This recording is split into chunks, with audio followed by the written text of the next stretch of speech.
It all pretty much started when we were learning about navigational systems in 4th grade, and we were like learning about like all these ships, and we're learning about like wind patterns and currents and stuff.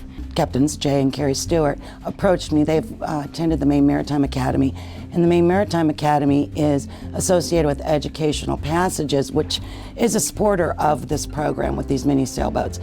And they really asked me if I would be interested in working with them in Educational Passages to get a boat for Charleston schools, and they would help us organize the launching of it.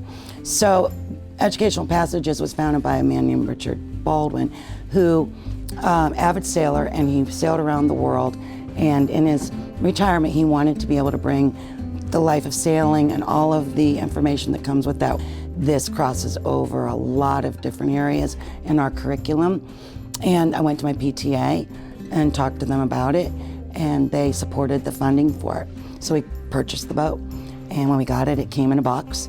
And this program brings local community members and organizations and businesses together as well. We had In and Out Boat Works help us put it together with the help of Kurt Oberly and Pete Ferrara, and the kids had input into helping to where things should go, and they put things in a time capsule. And out a whole book, a ABC book of Charleston. We had shrimp and grits recipes, and then we had letters in different languages. We had letters in Portuguese, Spanish, English, and French, because those are the places that we thought the boat would go. The 5th graders really owned and were able to touch the boat and, like I said, fill it with the items in the time capsule.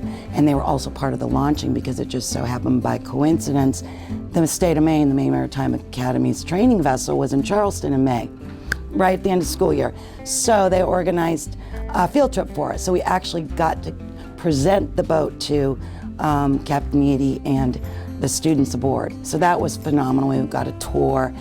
So the kids were real excited about that opportunity. And then she was launched. They were on their way, I believe, to Portugal. And so on their way, they launched her several hundred miles out, but she went right to Bermuda. It took 3 days. And luckily, we had a friend of a friend who was living in Bermuda and a sailor, and he left work.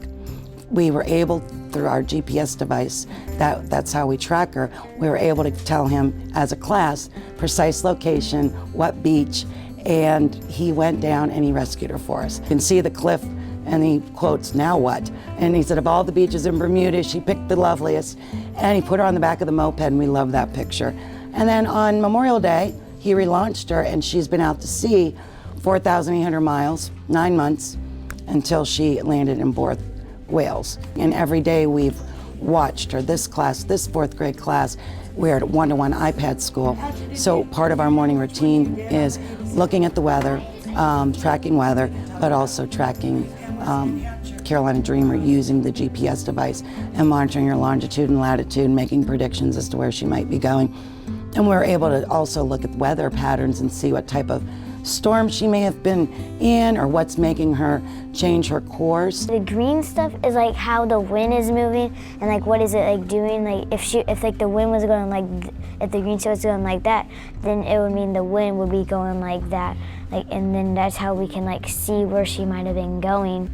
June 29th, and then you get the answer from the last time, like 3:18, and then June. You just minus that, and you get the answer. That's how we really got all the answers from how much she went. When she was heading closer to Ireland, then the children and I did it all full-on SOS campaign. We couldn't do it without technology, to contact harbor masters all on the coast of Ireland, anybody, Coast Guard, who would respond, even the golf club in Ireland that was on the coast, just to look out for our little dreamer. And that was phenomenal to get the feedback and get a response. And every morning was exciting to hear. One report was we were 15 miles away from her, but the seas were too rough, and we just couldn't go and get her. A harbor master near Borth, where she beached, he took a real interest in our story. He sent it to the local newspaper, the Cambrian News, and that Borth is only 1,300 people. So in the news it said, beachgoers, look out for this boat. And so when Helen found her, and Helen was walking with her 3-year-old, and it didn't have any information on it because the deck had been blown off. And that had all of our time capsule and how to get in touch with us and so on and so forth. So it was still pinging, as we say, and she put her in the garage. She put the Caroline Dream in the garage, stopped pinging. So we were all, okay, what's going on? But we knew then she must have been recovered. Week later, her friend came to her and said, you have that boat. And so that was in the newspaper. So she made the connection, immediately called Dick Baldwin at Educational Passages, and then he forwarded it all on to me. I like the quote that, she could tell that it was a well cared for, well put together boat, just not quite sure what its origins were.